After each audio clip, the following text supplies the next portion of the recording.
Hey, welcome to the We're Better Together podcast. I'm Ian Stevenson. And I'm Daniel Arduña. We come from different backgrounds, but we're working together. So our goal is to help you navigate being better together in the various sectors of your life by bringing you a once-a-month interview and some stimulating thoughts on the weeks in between. We hope this podcast keeps you tracking on building something better together, whether it's your marriage, your family, your workplace. We want to serve you. So here's today's episode.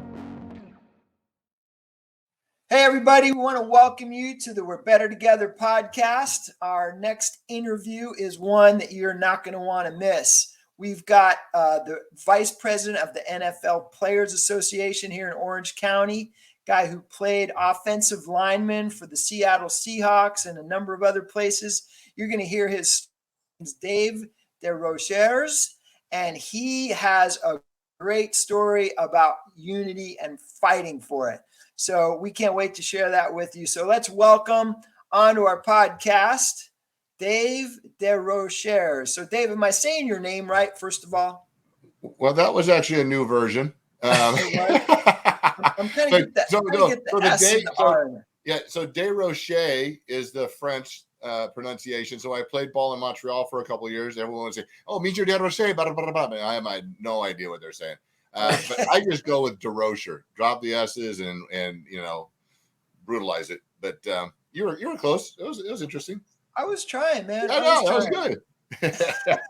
There we go. Hey, Dave, as we welcome you in, and just for our listeners, can you let them know a little bit about yourself, maybe where you grew up, what family has looked like, and maybe just a few of your passions? Sure. So I grew up in Glendora, California, in Southern California, and you can't tell by the screen here, but I used to be 6'7". Now I'm only about 6'6". So gravity is having its toll on me a little bit, but I come from a big family in stature, not in size. My mom was 6'2", dad was 6'7", so I didn't have a choice. And my little brother says he's 6'9", but he's taller than I am. So, he wins. So a family that was very loving and supporting. My folks supported everything that we did. And, we, of course, are a big sports family. My dad was in a motorcycle gang growing up. And my mom, being 6'2" in that generation was very tall. So, they're very, they were very unassuming, but very supportive of my brother and I.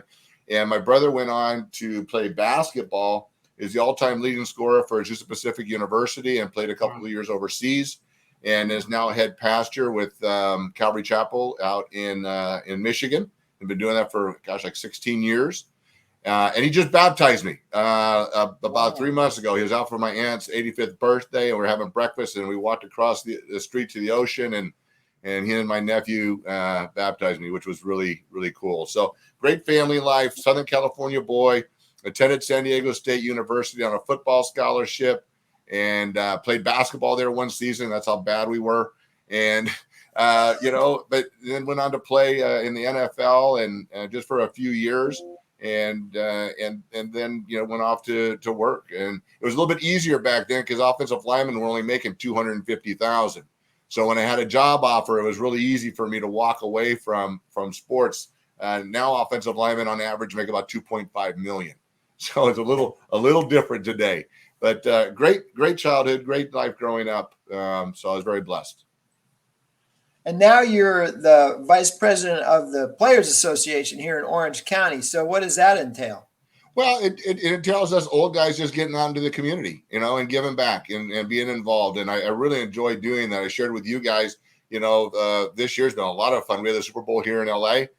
So Super Bowl week, we were really busy. We did Snoop Dogg's Wounded Warriors. And so we were out there all day with veterans, and played a little flag football game with them. And that was a blast. We work with Snoop Dogg's Special Stars, which are special needs kids that get out and run around and throwing the ball and have fun with them. So we just get involved with the community and with each other, which is real important. When you leave sports, and I find the same thing with veterans. There are a lot of commonalities there. You have your platoon or your brothers there, and you leave. You have your sergeants, and you're being told what to do, when to be there, how to do it, and then you have all your brothers. Well, then you go out to the community, and you don't have that anymore. Same thing in the locker room.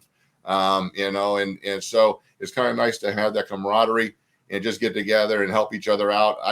I'm only a couple year guy, so I'm not vested. So I take a lot of pride in finding out what the benefits are that guys like myself are entitled to that they don't know about, and helping them get money. And that's a big part of it for me, aside from the community stuff. That's great. Well, man, you've obviously been in a lot of situations where you've had to fight for unity.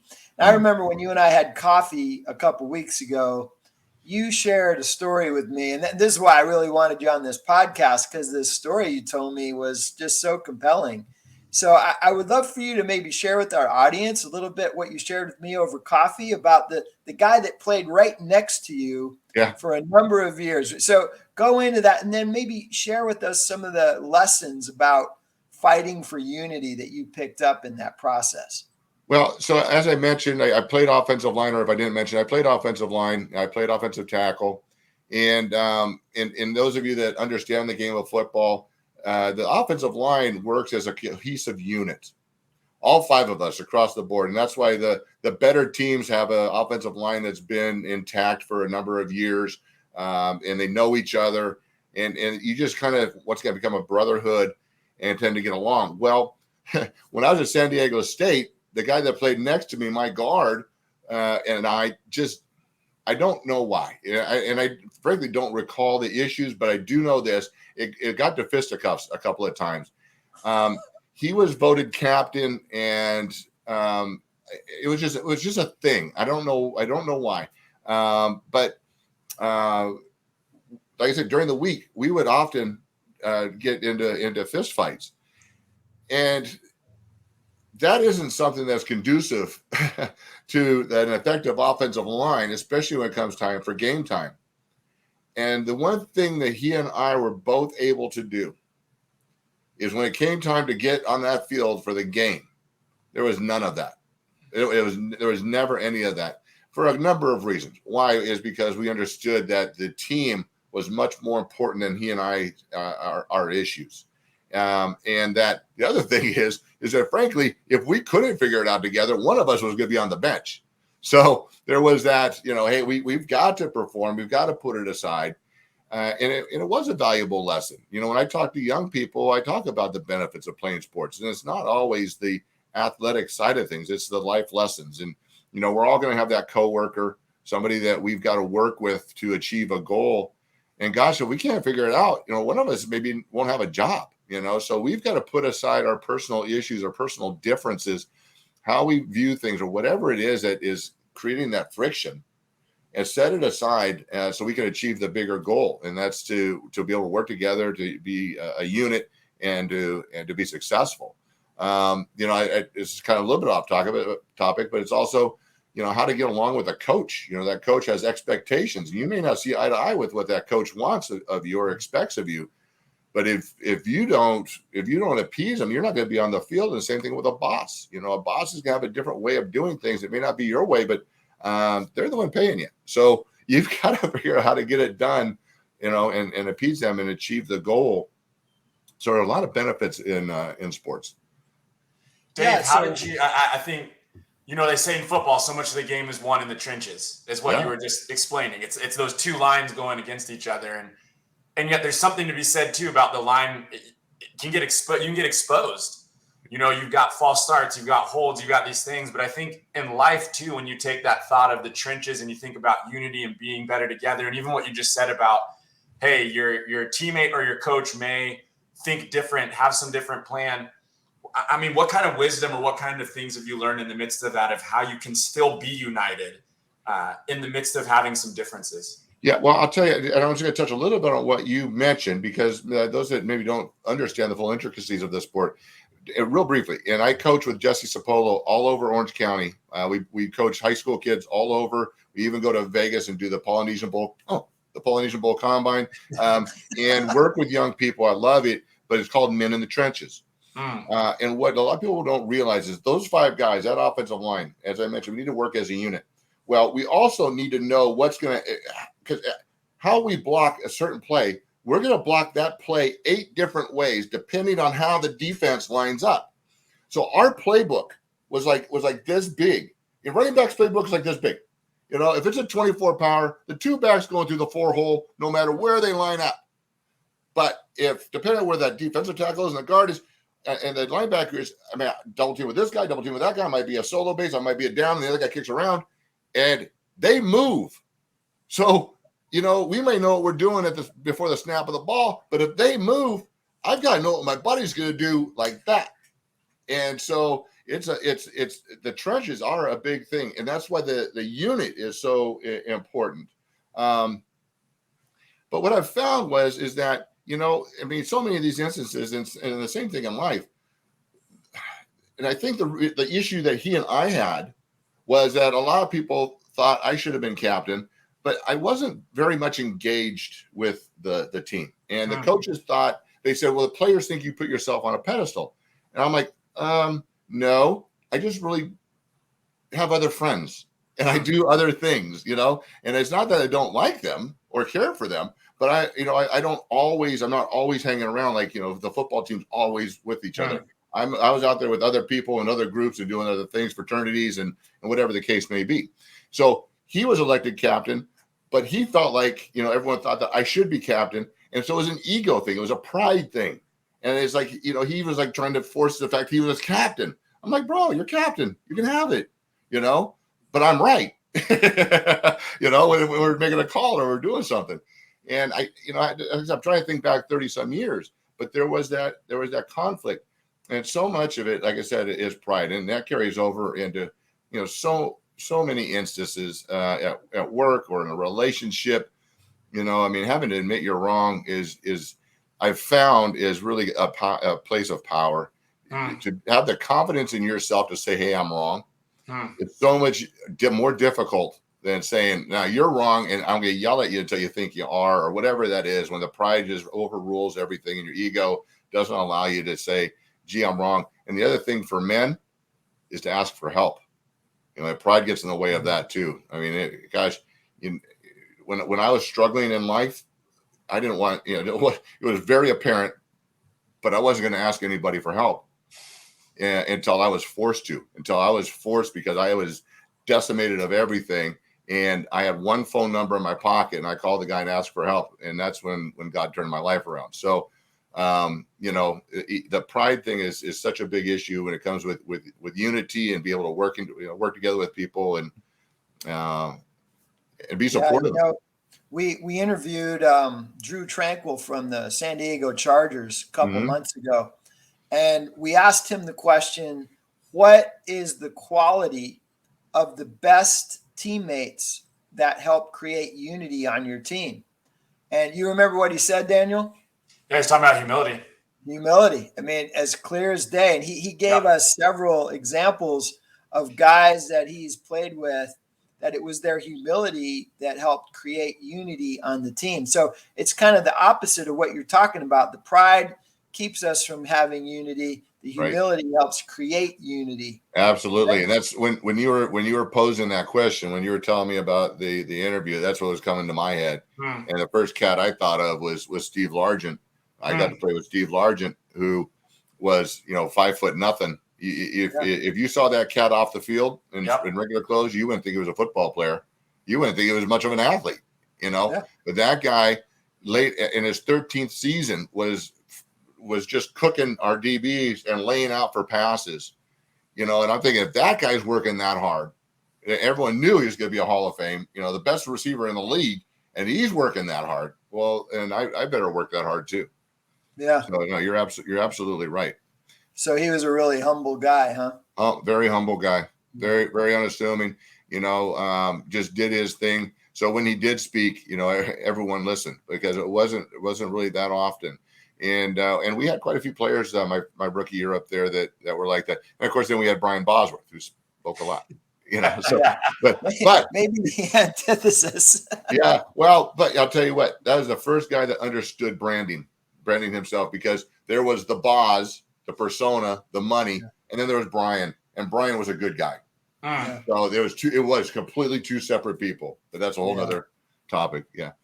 Yeah, you know, when you think about an NFL locker room and the variety of people and where they've come from and personalities and stories and all, and you think about the unity that a coach is trying to create. Maybe you could share with us, from your experience, what are a few things that you saw coaches do that really help facilitate a more united locker room? I'll tell you, Ian, excuse me. The reason why when I allocate time to sports, it's the high school level, because that's the last time it's fun. And that locker room are all your brothers you've grown up with, and it is a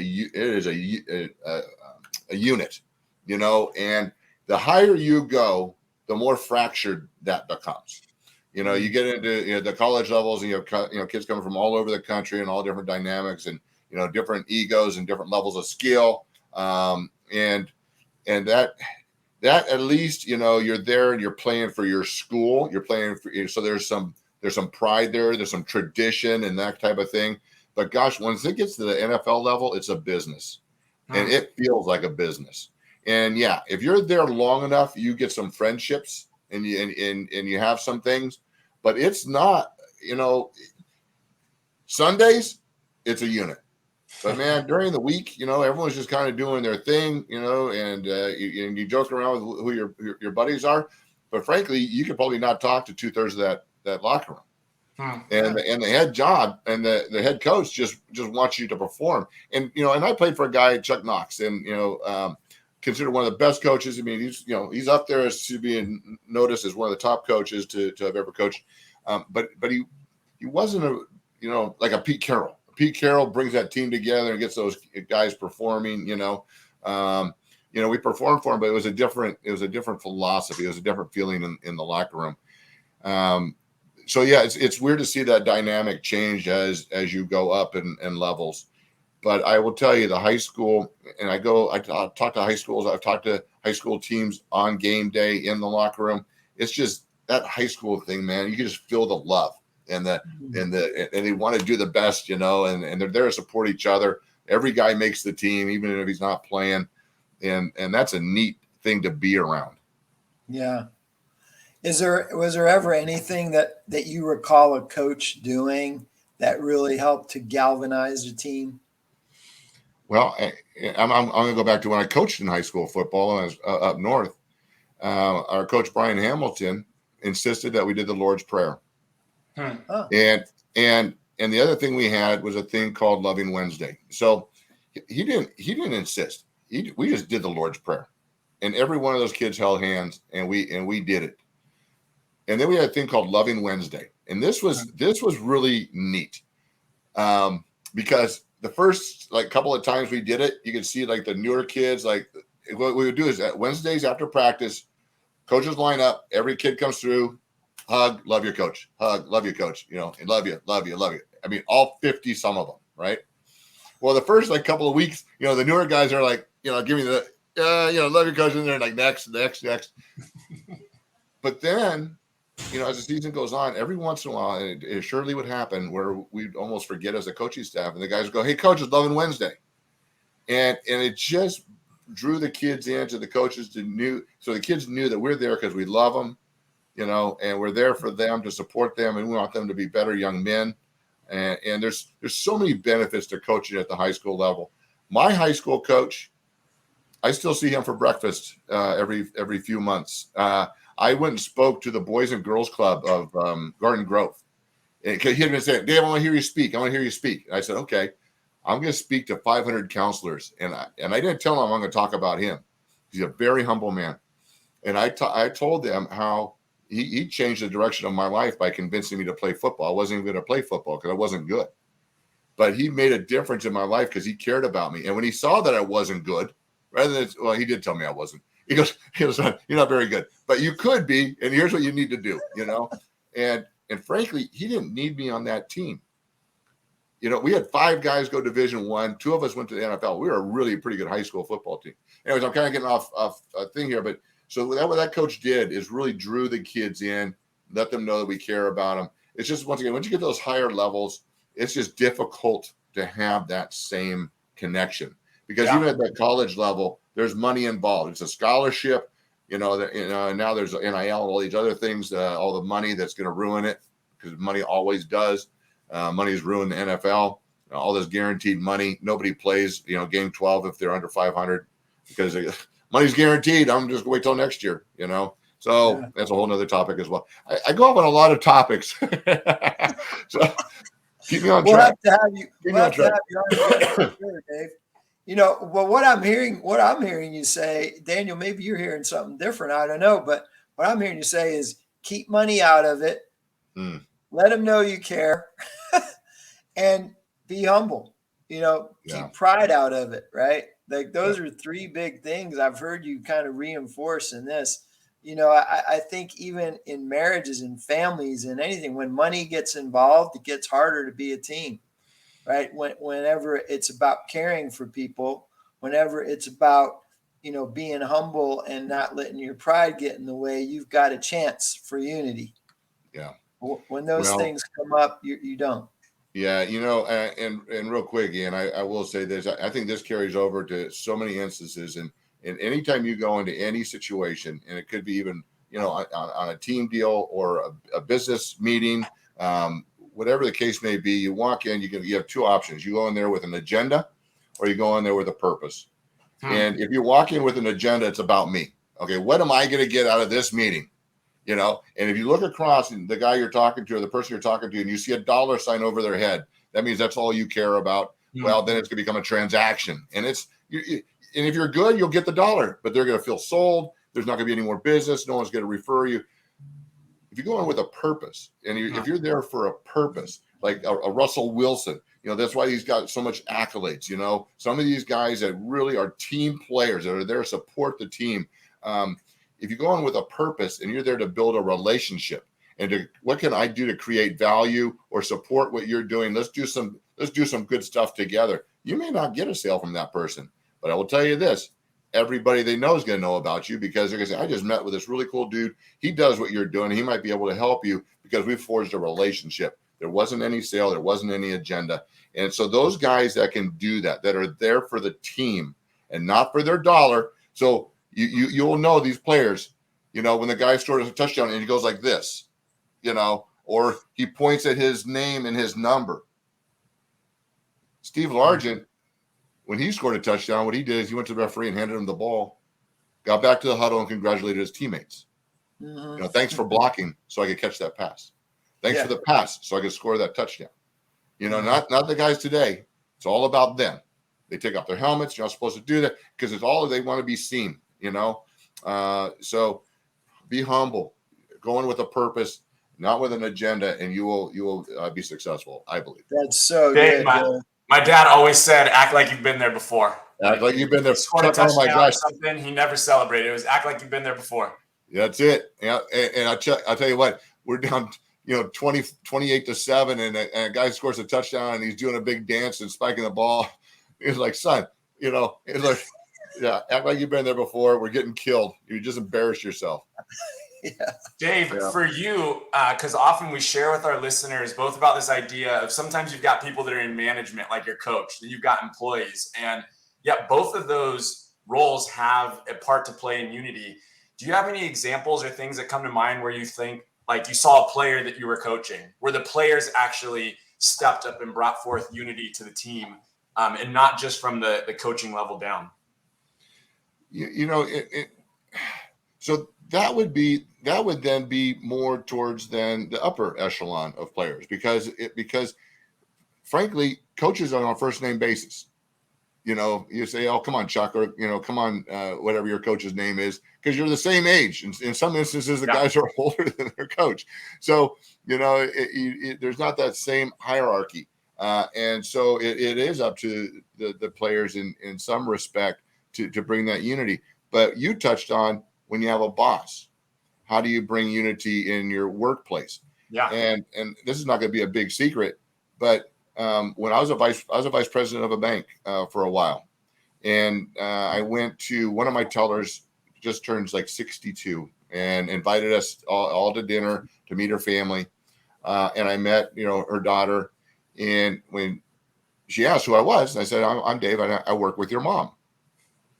And she, oh, okay. Da, da, da, da. And when then she came back later, she goes, oh, I didn't realize you were her boss. You didn't say she worked for you. You said you worked with her. And I said, yeah, we're all, I just have a different title. So, and there's so many, well, we don't even know we're doing it sometimes. And we're putting ourselves on pedestals. And how often do you hear a young person say, I'm going to start at the bottom and work my way up? No, nobody's above you. Nobody's above you. You're going to start at your beginning, and they're just further along than you are. We're all here. It's just they have more experience and they've been doing it a little bit longer. You'll get there. You just start at your beginning. You're not going to start at the bottom. No one's above you. It's good.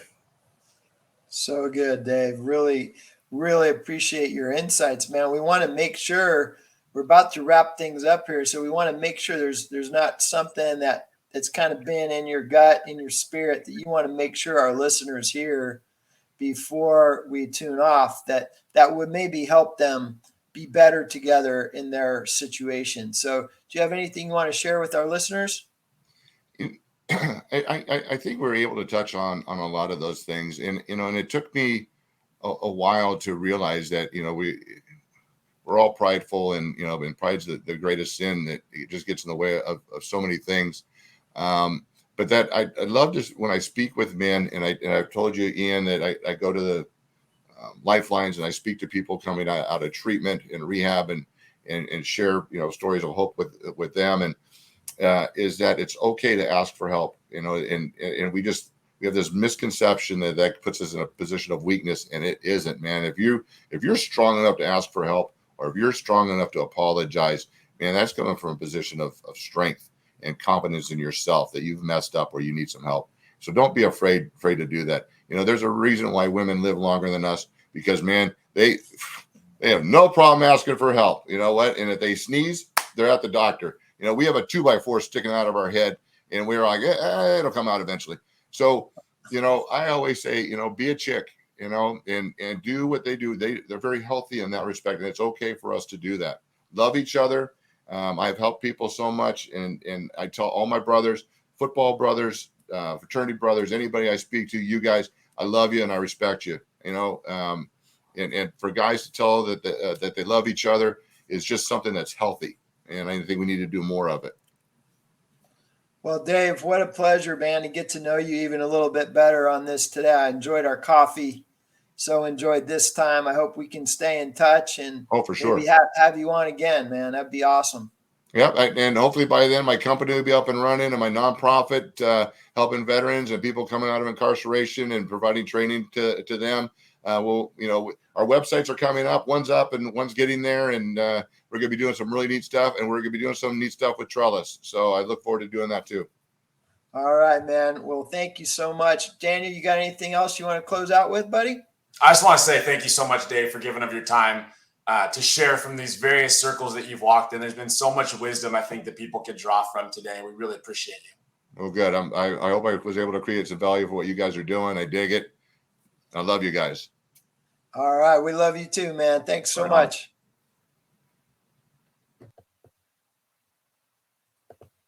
Daniel, that was awesome, wasn't it? That was awesome. I think one of the things that really stood out to me that I take away as we finish this out was that thought. You want to combat ego, then admit that you're wrong. You want to combat that bad side of pride and ego, admit that you're wrong. Wow, how that can bring humility, or how that can bring a sense of unity when you're willing to do so, is really big. Yeah, this is one of those interviews where I really wish that our listeners could see our person in real life, because he is a big man. He's a big dude, and he has such a presence. But I just love his humility and the way he talked about how he had to be humbled and how he learned about all that along the way. It's just it's so powerful. It's powerful in word, but when you see it coming from such a big man, it's even more powerful. So I hope our listeners can really take some of what they heard today and not be so prideful, not let themselves get in the way of what can be. in their situation. So we want to thank all of you for tuning in today. And we hope you'll tune in for our next 10-minute tune-up next week. And we hope this has served you. So have a great week. Hey, thanks so much for tuning in today. If there's anything you heard today that was helpful to you, that you think might be helpful to somebody else, please like, subscribe, and share this podcast so we can help others be better together as well.